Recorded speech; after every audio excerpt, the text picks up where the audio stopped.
Mais uma vez, reiteramos as recomendações que o nosso pastor presidente, o pastor Kemuel, tem dado em todo o campo. Essa é uma iniciativa do nosso pastor presidente, e nós estamos alinhados em todo o campo para não termos maiores dificuldades. Lição 12, Jesus, o homem perfeito. Nós, nessa lição, vamos classificar que Jesus, ele é igual ao Pai e semelhante a nós, ou seja, divino e humano. Jesus é o Deus que se fez homem pleno. Jesus é o Deus que se fez homem plenamente, ok? Nessa lição nós vamos expor a divindade de Jesus, vamos explicar a humanidade completa e perfeita de Jesus, e vamos assinalar ou descrever a perfeição de Jesus como homem perfeito. Na lição passada, nós estudamos sobre o homem do pecado, falando sobre o anticristo. Hoje vamos estudar sobre o Deus que se fez carne, homem pleno, Jesus. A pergunta que não quer calar é: Deus homem? Jesus, ele é o Deus homem? Como assim? Como um Deus pode se tornar homem plenamente? O corpo de Jesus não seria apenas uma aparência? Como que Jesus pode ser homem perfeito, sendo que todos nós falamos, mas o homem é falho. Já que o ser humano é falho, como Jesus poderá, ou poderia, ou foi, um homem perfeito? Como que Jesus foi um homem pleno, perfeito? Como é que é isso? Ele deixou de ser Deus? Como é que funciona? Para a gente entender esses dois aspectos, precisamos, se você tiver tempo, leia todo o Evangelho de Lucas e leia também todo o Evangelho de João. Em Lucas, Jesus, ele é o homem perfeito. O Evangelho de Lucas tem esse objetivo: apresentar Jesus como o homem perfeito. João, o Evangelho de João, tem como objetivo mostrar Jesus como o Deus que se fez carne.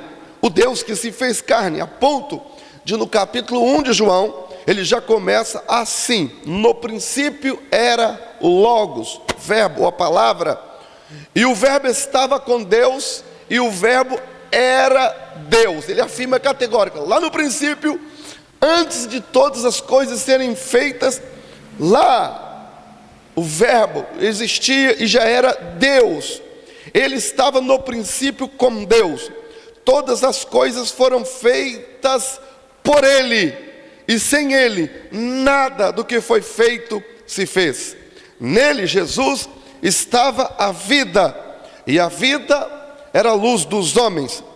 Versículo 14 diz assim: o verbo se fez carne, ou seja, Deus se fez carne e habitou entre nós. Vimos a sua glória, a glória como a glória do unigênito do Pai, cheia de graça e de verdade. Quando o texto sagrado usa essa expressão aqui, versículo 14 de João capítulo 1, e vimos a glória como a glória do Pai, ou seja, a mesma glória que estava no Pai, o mesmo poderio, a mesma majestade que estava no Pai, também habitava em Jesus Cristo. Habitava e habita, Então, Jesus, ele é o Deus pleno. No versículo 4 de João, capítulo 1, quando fala assim: nele estava a vida. A palavra grega aqui para vida é zoe, que significa vida espiritual, vida eterna. Ao passo que a vida física, no grego, é a palavra bios. Então, quando fala nele estava a vida, nele estava a eternidade, a vida espiritual, e não bios. Se você está com a sua lição, obrigado a toda a equipe que está aqui conosco nesta manhã, nos apoiando neste trabalho. Deus abençoe nossos diáconos, nossos irmãos, poderosamente. Você está com a lição aí aberta, no tópico 1 da lição, na lição dos alunos, página 56, na lição dos adultos, página 56 de aluno, e revista do professor, página 84. Professor, página 84, revista do aluno, página 56. Jesus, o verdadeiro Deus. O subtópico 1 está assim: sua eternidade. Eternidade é um atributo que só a divindade tem. É um atributo exclusivo de Deus. Só Deus é eterno. O que é eterno? A palavra eterno é aquilo que é o que não tem começo e nem fim. Os números, por exemplo, eles são infinitos, mas eles têm um início. Por exemplo, eles são infinitos positivos, 0, 1, 2, 3, aí são infinitos. Aí depois negativos, 0, 1, 2, 3, negativos. Ele sempre tem um ponto de partida. A eternidade não tem ponto de partida, não tem início e nem fim, é eterno. Isso é eternidade. Em Isaías 9 e versículo 6, diz que Jesus, ele é o Pai da eternidade. Essa expressão Pai não significa que ele criou a eternidade. Não significa que ele criou. Por quê? A eternidade é algo inerente, intrínseco ao próprio Deus. Por exemplo, Deus, ele não criou criou todos os poderes para depois se apoderar de todos os poderes. Por exemplo, onipotência. Deus não criou a onipotência, ele é onipotente. Então Deus não criou a eternidade, ele é eterno, é algo inerente a ele, por isso ele é o Pai. Essa expressão Pai é que é dele, ele é a fonte da eternidade. Glória a Deus. Então Jesus, ele é eterno. Falando da eternidade, ele como eterno, em João, o Evangelho de João, só no Evangelho de João, que apresenta a divindade de Jesus. No princípio era o Verbo era Deus, né? No grego, esse versículo é muito interessante, a expressão, né?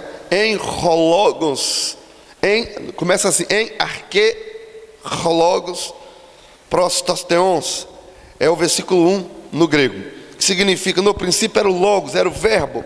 A expressão, e esse verbo era Deus. A expressão eu sou, só no Evangelho de João aparece cerca de 25 vezes. Eu sou. É o termo grego ego eimi. Eu sou, ego eimi. Quando Jesus, ele estava andando sobre as águas, no Evangelho de João, capítulo 6, versículo 20, diz que os discípulos ficaram apavorados, e Jesus fala assim: não tem mais. No português está assim: não tem mais, sou eu. Mas no original, essa expressão está assim: não tem mais, eu sou, ego eimi. Não tem mais, eu sou. Essa expressão eu sou, ela identifica o Deus Todo-Poderoso no Antigo Testamento. Quando Moisés estava para libertar o povo do Egito, e Deus fala com ele na sarça ardente, no Monte Sinai, no Monte Horebe, exatamente, no Monte Horebe, salvo erro, no monte onde a sarça ardente. E Moisés então fala com Deus ali, e daquele monte Moisés pergunta: Senhor, quando eu disser aos filhos de Israel que o Senhor está me enviando, e eles me perguntarem quem é que está enviando, o que eu vou dizer? Então Deus, Êxodo capítulo 3, então versículo 13, 14 e 15, então Deus, ele diz assim, diga aos filhos de Israel que o eu sou enviou a vós. O eu sou identifica o Deus Todo-Poderoso. Eu sou é usado na Bíblia para identificar o Deus pleno. Quando Jesus, há cerca de 25 vezes, só no Evangelho de João, diz eu sou, ele está dizendo eu sou o Deus pleno. Ele fala: eu sou a videira verdadeira, eu sou o pão da vida, eu sou o bom pastor, eu sou o caminho, a verdade e a vida, e assim sucessivamente. Jesus, ele diz acerca de 25 vezes essa expressão eu sou, dizendo, eu sou o Deus pleno, eu sou o Deus pleno. Quando estamos falando da divindade de Jesus, vale a pena irmos aos profetas para ver sobre esse aspecto importante, Jesus, o Deus pleno. Em Isaías 44, versículo 6, Isaías 44, versículo 6, está escrito assim: assim diz o Senhor, o Rei de Israel, o seu Redentor, o Senhor dos exércitos: eu sou o primeiro e eu sou o último, e fora de mim não há Deus. Essa expressão é muito forte em dizer, eu sou o Senhor e fora de mim não há Deus. Isso está apontando para a divindade plena deste Senhor, que ele fala, eu sou o primeiro e o último. Nesse versículo, vou ser rápido, porque precisava de quase uma hora para explicar melhor só esse versículo. Mas a palavra Senhor, Isaías 44, verso 6, eu sou o Senhor, é o tetragrama, é o nome, são aquelas 4 consoantes que identificam o Deus Todo-Poderoso. Algumas traduções está Jeová.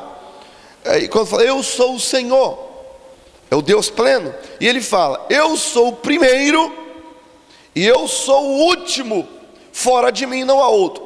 Então nós queremos descobrir agora, quem é este Senhor? Quem é esse primeiro e último e que fora dele não há Deus? Quem é?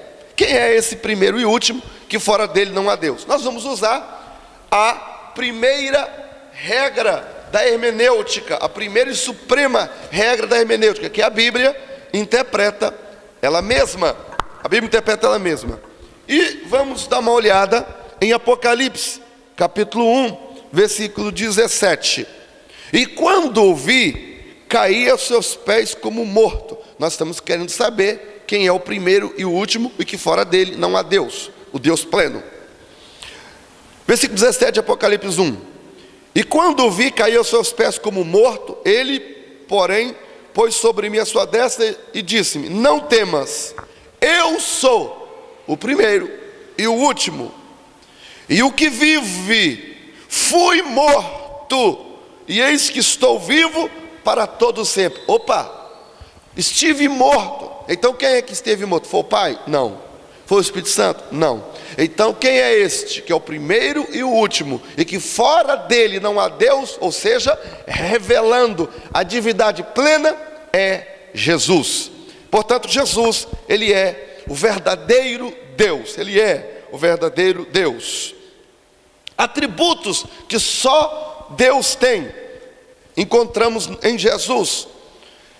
Atributos, grandezas e perfeições, página 57 do aluno da revista e revista do professor, página 84. Jesus é onipotente. Em Mateus capítulo 28, versículo 20, Jesus ele fala, todo o poder é me dado no céu e na terra. Todo o poder. Quando Jesus fala todo o poder, quem tem todo o poder é o quê? Todo poderoso. Então, não é como alguns pensam e dizem, Jesus ele é Deus sim, mas ele é um Deus menor. Jesus ele é um Deus que não tem todo o poder. Não, a Bíblia é clara, todo o poder é me dado no céu e na terra. Quem tem todo o poder logo é todo poderoso. E quando falamos todo o poder, aqui está a onipotência, onipresença, onisciência. A onisciência é o poder de saber todas as coisas. A onipresença é o poder de estar presente em todos os lugares. E a onipresença é o poder de estar em todos os lugares. Onisciência, o poder de saber todas as coisas. E onipotência é o poder supremo de governar, dirigir, criar. É o que tem todo o poder, onipotência. Então quando Jesus fala, me dado todo o poder, Jesus está dizendo, inclusive, o poder da onisciência. o poder da onisciência. Quando Jesus, lá em Mateus, ele diz, depois vamos falar um pouco desse aspecto humano, ok. Jesus então ele é onipotente, ele é onipresente e é onisciente. Quanto à onisciência de Jesus, Colossenses capítulo 2, versículo 23, para que os seus corações sejam consolados e estejam unidos em caridade e enriquecidos na plenitude da inteligência para o conhecimento do mistério Cristo, em que estão escondidos todos os tesouros da sabedoria e da ciência. Colossenses 2 e 23 revela a onisciência do Senhor Jesus. Quando nós falamos de Jesus, o verdadeiro Deus, Jesus o Deus pleno, há aquelas pessoas que querem refutar ou tentar colocar uma dúvida neste aspecto, usando Colossenses 1, 15 a 17, quando neste texto diz que ali Jesus, ele é o primogênito da criação, o primogênito da criação. Então Colossenses, deixa-me aqui abrir o texto, Colossenses, capítulo de número 2, e o capítulo 1, melhor dizendo, versículo 15, mas olha só, demos uma olhada no versículo 13, Colossenses 1 e 13, sobre a divindade de Jesus. Ele nos tirou da potestade das trevas e nos transportou para o reino do seu Filho em amor, o seu Filho em amor, em quem temos a redenção pelo seu sangue, a remissão dos pecados. Em Jesus temos a remissão dos pecados, o qual é a imagem do Deus invisível. Jesus, ele é a imagem do Deus invisível, o primogênito de toda a criação. Então, alguns querem pegar esse termo aqui, como fala, o primogênito de toda a criação, para poder dizer que Jesus foi criado. Esse texto não está falando de que Jesus foi criado. Essa expressão primogênito da criação é uma expressão figurada, usada na época. Quando eu refiro-me à expressão figurada, eu preciso de entender o contexto. Deixa eu só contar aqui para vocês um exemplo, para entender o que é uma expressão figurada. Eu chego aqui e falo assim: irmãos, eu amo São Paulo. Essa frase, eu amo São Paulo. Alguém vai dizer: nossa, estou escandalizado com o pastor. Não sabia que o pastor era amante de time de futebol. Olha, ó, falando, eu amo São Paulo. Misericórdia, crente não torce para futebol. O pastor. Então alguém poderia interpretar por esse lado. Outra pessoa fala assim: nosso pai, o pastor vai deixar a gente. Ele está dizendo que ama São Paulo, vai para a cidade de São Paulo. Que já é o segundo contexto que essa frase poderia se encaixar. Aí uma outra pessoa fala assim: meu Deus, o pastor Wallace gosta mesmo do apóstolo Paulo, hein? Está dizendo ele que ama São Paulo. Olha, a mesma frase, eu amo São Paulo, poderia ser usada para a cidade de São Paulo, poderia ser usado para o time de futebol e poderia ser usado para o apóstolo. Note o que vai definir o que eu estou falando de verdade, o contexto. Se alguém pegou a conversa pela metade, não é? Então, vamos aqui ao contexto desse versículo. Eu não posso isolar esse versículo, pegar aqui o versículo 15 e falar, o qual é a imagem de Deus invisível, o primogênito da criação. Não posso isolar. Isso é o versículo 15. Agora vamos para o contexto. Li o versículo 15, agora vou ler o versículo 16. Porque nele, em Jesus, foram criadas todas as coisas. Quer dizer, nele, a partir dele, foi criado todas as coisas, no céu e na terra, visíveis e invisíveis. No céu, na terra, universo, estrela, tudo. No céu, os anjos, querubim, arcanjo, lá no céu. No céu e na terra, visíveis e invisíveis. Sejam tronos, sejam denominações, sejam principados, está falando de pessoas, principados, potestades, autoridade. Tudo foi criado por Ele e para Ele. E Ele é antes de todas as coisas, e todas as coisas subsistem por Ele. Olha lá. Então não tem como dizer que Ele foi criado, porque o próprio texto aqui está dizendo que nada foi criado sem ser por Ele. Ele é o autor da criação de todas as coisas. Então não tem como. Mas ainda poderíamos ir ao original nessa passagem rápida que vamos falando. A primeira pessoa que teve essa ideia herética de colocar Jesus como sendo o primeiro, como sendo algo criado, como se fosse uma criatura, foi Ário, no século I, no ano 95 depois de Cristo. O primeiro foi Ário. Quando nós olhamos aqui no versículo 15 de Colossenses 1, qual é a imagem? A palavra imagem no grego é a palavra eikon, que significa imagem perfeita, cópia exata, semelhança perfeita do Pai. Semelhança perfeita do Pai. Essa palavra, ele é a imagem, significa imagem perfeita. Ele é igual ao Pai. Como a igreja depois pôde escrever, Deus de Deus.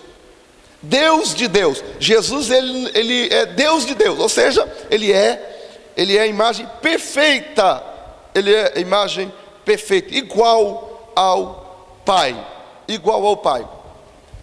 Versículo 15, quando fala primogênito da criação, vamos agora entender. Por isso que eu falei, essa palavra primogênito, ela é uma palavra figurada. Primogênito, o termo primogênito no grego é a palavra grega protostokos, que esse termo significa, o termo primogênito aqui é usado como título de honra, o mais elevado, o que ocupa o primeiro lugar. Em Salmo 89, versículo 20, Salmo 87, verso, Salmo não é versículo, Salmo é verso, Salmo 89, verso 27, diz assim: também o nomeei meu primogênito, o mais exaltado dos reis da terra. Então a palavra primogênito aqui é uma palavra que significa o mais exaltado. Quando fala o primogênito de toda a criação, não quer dizer que ele foi criado, está dizendo que ele é o mais exaltado. É uma palavra figurada, que significa que Jesus ocupa o lugar de honra. O lugar de honra. Não faz nenhum sentido ele ser criado, porque ele é o Pai da eternidade. O contexto de Colossenses 1 não permite isso.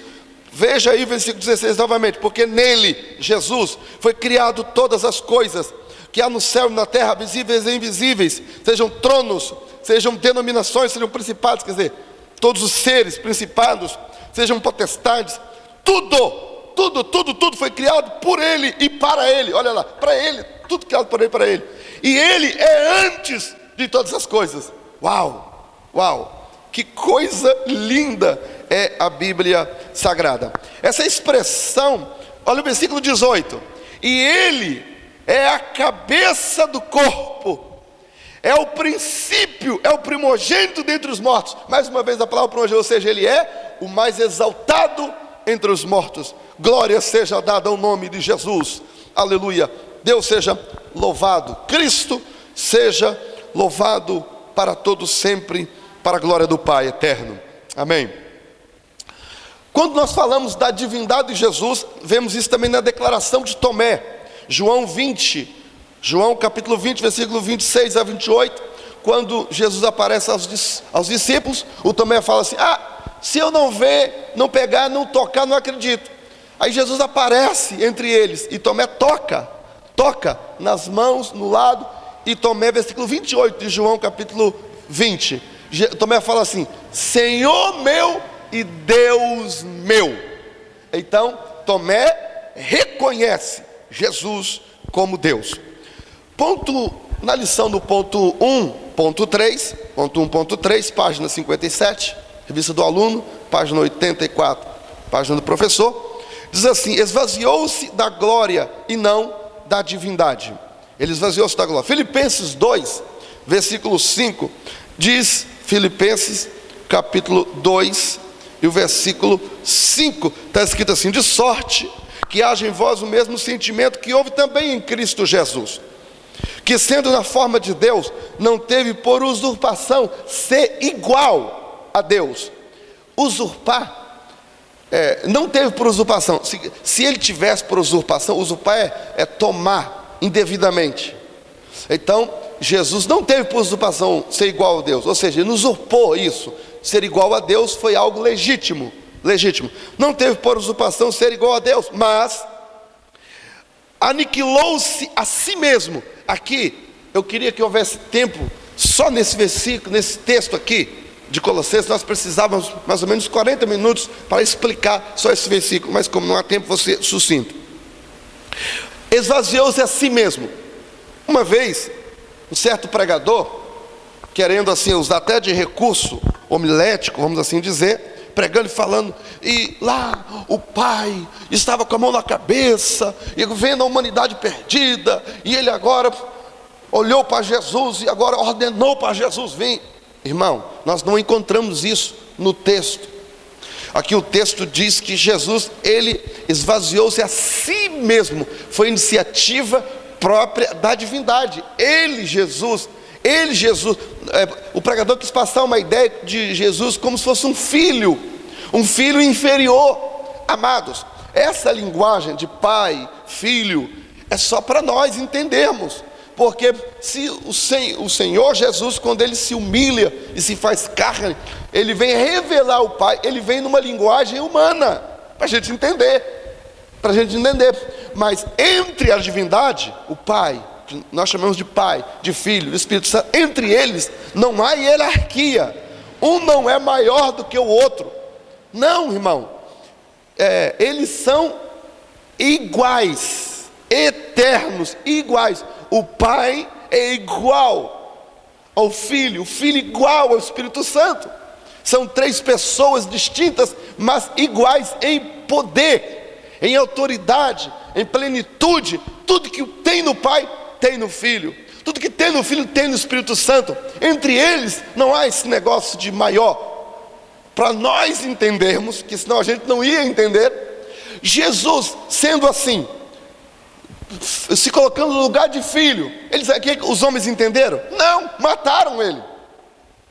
Imagina se ele não se faz, né? Então, Colossenses diz assim, versículo 7, capítulo 2, versículo 7, mas aniquilou-se a si mesmo, tomando a forma de servo, fazendo-se semelhante aos homens, e achando a forma de homem, humilhou-se a si mesmo, sendo obediente até a morte, e a morte de cruz. Quando fala aqui que ele versículo 7, e ele aniquilou-se a si mesmo, esvaziou-se a si mesmo, Jesus, ele se torna homem pleno. Então vamos para o tópico 2 da nossa lição. Jesus, o verdadeiro homem, é quando ele se esvazia, é quando ele resolve se fazer homem. João 1:14 diz assim, o verbo se fez carne, e agora fizeram do verbo carne, não é isso, e o verbo se fez carne.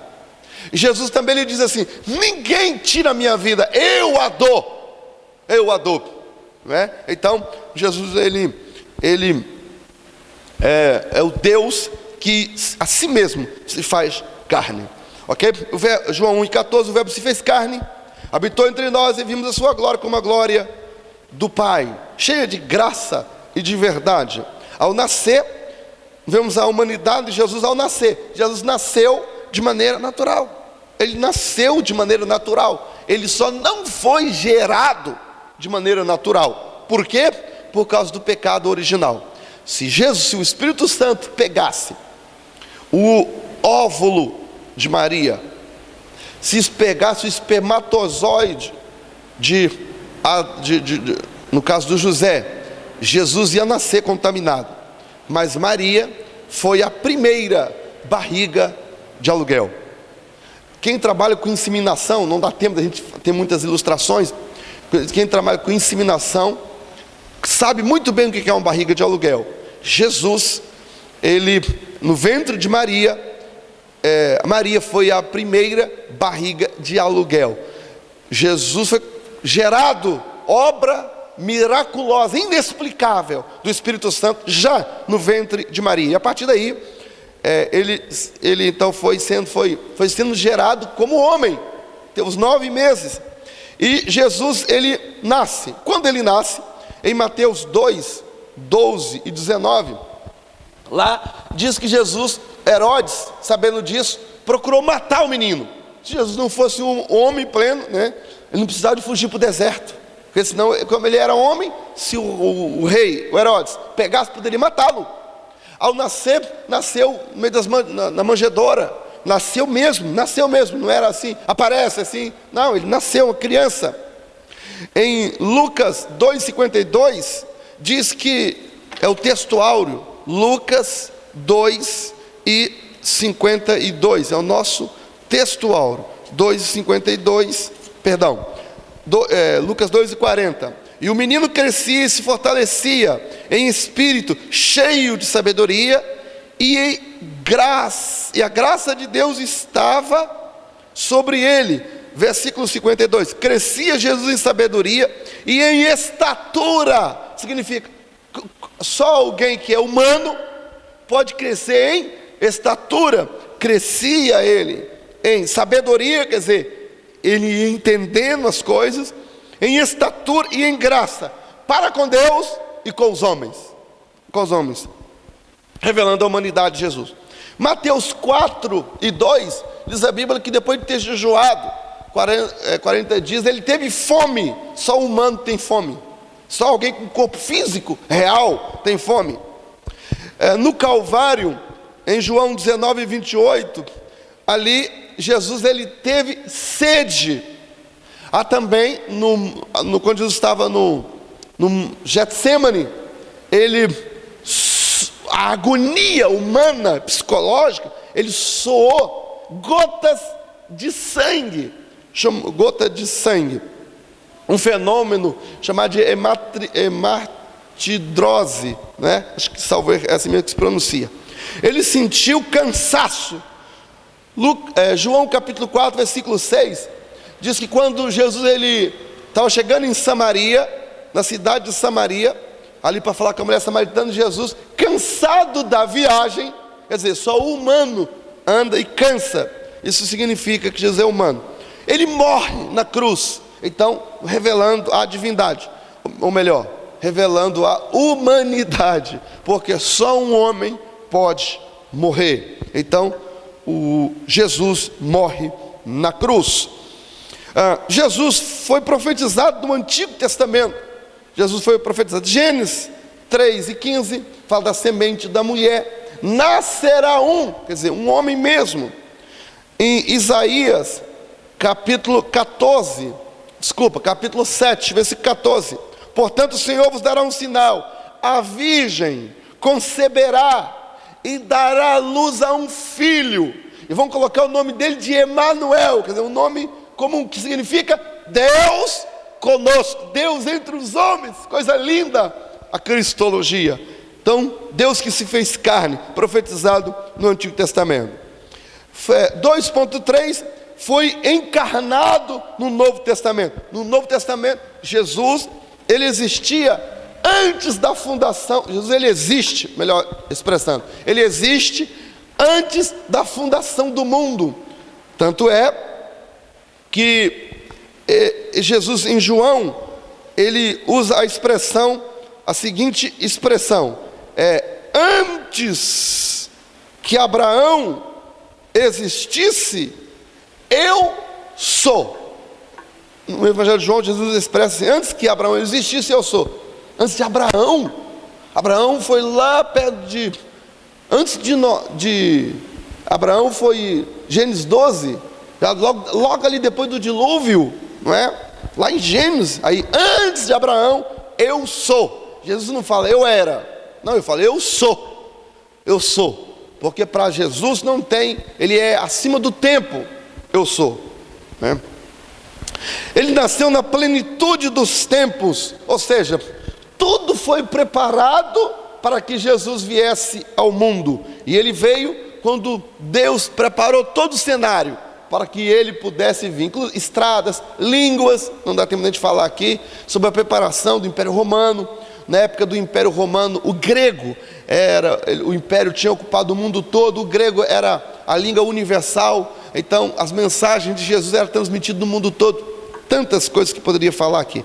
Jesus nasceu da descendência de Abraão, ou seja, Israel proporcionou a humanidade de Jesus. Ele é da descendência de Davi, Jesus o filho de Davi, o descendente de Abraão. Então Israel proporcionou a humanidade de Jesus. Para terminar, o último tópico da nossa lição é Jesus, o homem perfeito. A humanidade perfeita de Jesus. O primeiro Adão, Jesus, ele é expressado, apresentado na Bíblia como o segundo Adão. O primeiro Adão falhou. Jesus, ele não falhou. Então Jesus foi o Adão, o segundo Adão, o Adão perfeito. Em Hebreus, capítulo 7, versículo 26, está assim: porque nos convinha tal sumo sacerdote, santo, inocente, imaculado, falando da perfeição de Jesus, imaculado, separado dos pecados e feito mais sublime do que os céus. Isso porque, para que ele pudesse ser o perfeito sumo sacerdote. Inclusive, o escritor aos Hebreus diz que em tudo ele foi tentado. Em tudo Jesus foi tentado. Quando falamos de tentação, imaginemos que eu esteja com a barriga cheia, acabei de almoçar, cheio. Alguém passa com um prato de comida, bota um prato de comida na minha frente, não me tenta, não fico tentado a comer. Não fico tentado a comer porque eu estou com a barriga cheia. Agora, se eu estou com 2 dias sem comer, só o fato de falar um frango assado, se nem deu ver, eu já fico tentado para comer, porque estou desejoso, estou querendo fazer aquilo, comer. Então, quando diz que Jesus em tudo ele foi tentado, significa que ele, como homem, e a natureza humana de Jesus, não só sentia cansaço, não só sentia sede, mas a natureza de Jesus, ela estava propícia, ela pedia que ele fizesse coisas indevidas. Então, alguém uma vez até falou assim: Jesus não pecou. É claro, tinha natureza divina. Tinha natureza divina, não tinha a natureza pecaminosa. Escuta, não é a natureza pecaminosa que nos livra ou nos leva a pecar. Não é a natureza pecaminosa que faz a gente pecar. Não é não. Nós pecamos porque usamos a natureza humana para pecar. Mas não tem nada a ver com a natureza pecaminosa, não. Por quê, pastor? Agora você vai ter que provar na Bíblia. Agora eu sempre aprendi que eu não quero pecar, mas eu acabo pecando por causa da natureza pecaminosa. Se não fosse a natureza pecaminosa, eu não pecava. Agora vai ter que mostrar na Bíblia. Veja, lembra de Adão? Quando Adão foi criado, ele não tinha natureza pecaminosa. A Bíblia diz que lá no livro de Eclesiastes, capítulo de número Eclesiastes, capítulo 7, versículo 29.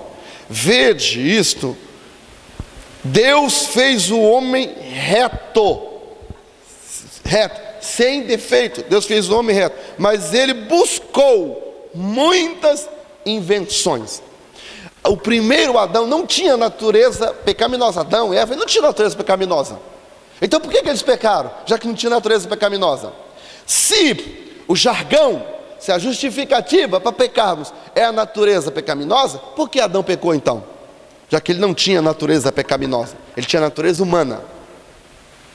Então isso significa que isso é uma evidência que o que nos leva a pecar é a nossa própria natureza humana, é as nossas vontades, é o livre-arbítrio.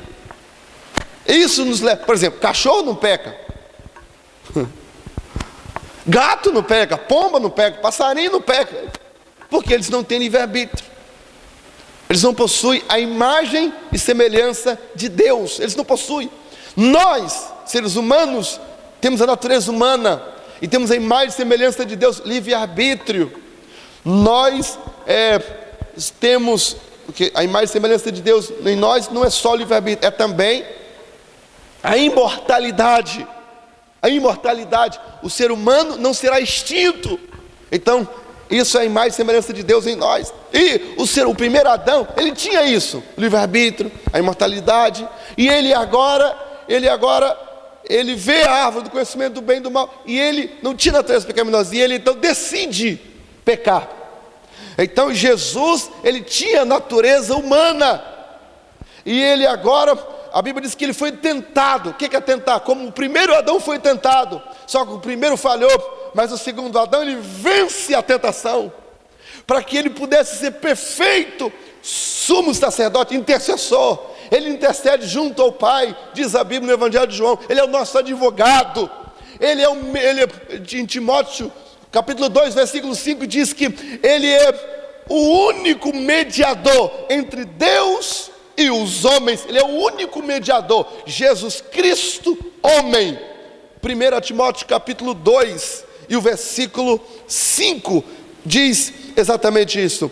1 Timóteo, deixa-me conferir, isso mesmo, 1 Timóteo capítulo 2 e o versículo 5, porque há um só Deus, um só mediador entre Deus e os homens, Jesus Cristo, homem.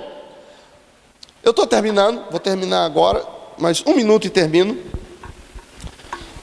Durante um tempo eu pensava comigo assim, esse texto de 1 Timóteo 2 e 5, ele está redundante, eu pensava erradamente, porque é um só Deus, um só mediador entre Deus e os homens, Jesus Cristo. Todo mundo sabe que Jesus Cristo é homem, então não precisava falar Jesus Cristo homem. Pô, todo mundo já sabe que Jesus Cristo é homem, então não precisa. Não, na Bíblia, irmãos, nada há por acaso. A Bíblia, ela é o livro eterno, é a palavra eterna de Deus.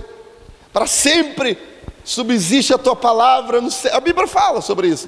Então, quando fala de Jesus Cristo, o homem, é porque o Espírito Santo já sabia na sua presciência que um dia iam tentar colocar uma mulher como mediadora, como intercessora. Mas a Bíblia é categórica. Vem dizer em 1 Timóteo 2 e 5, Jesus Cristo é o único mediador, o único.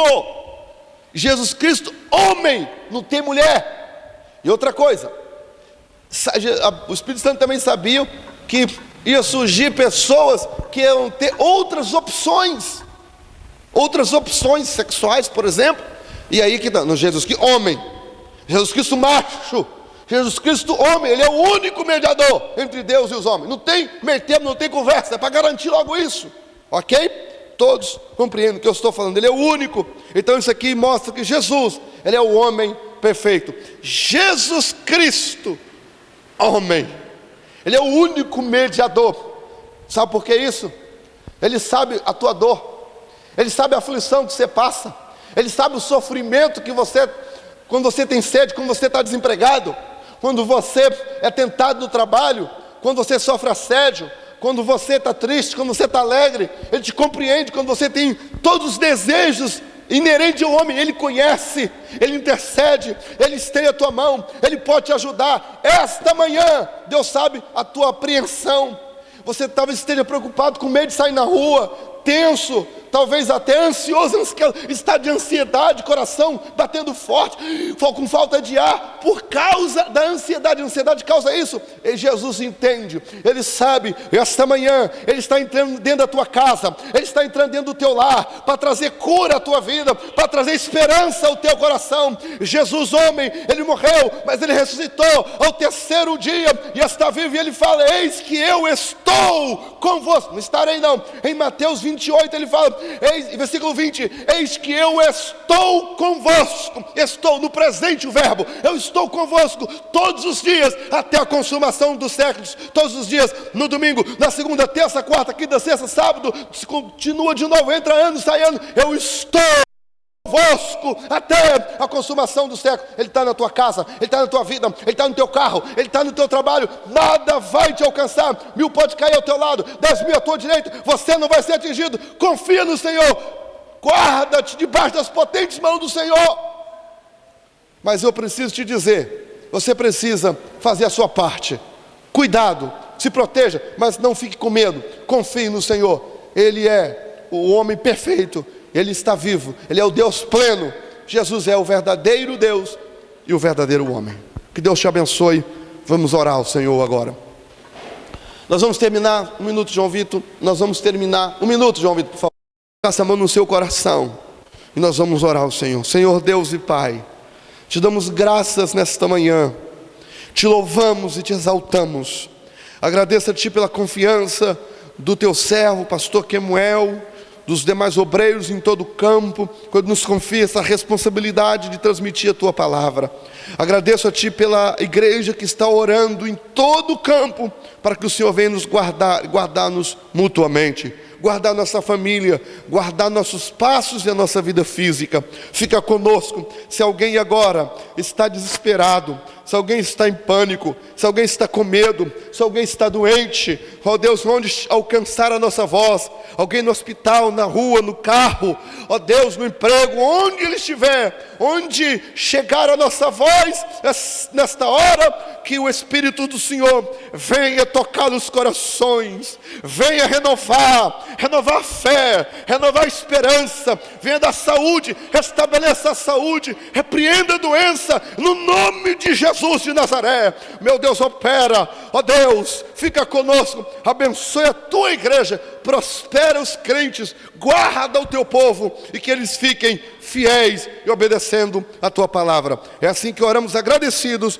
no nome de Jesus. Amém e amém.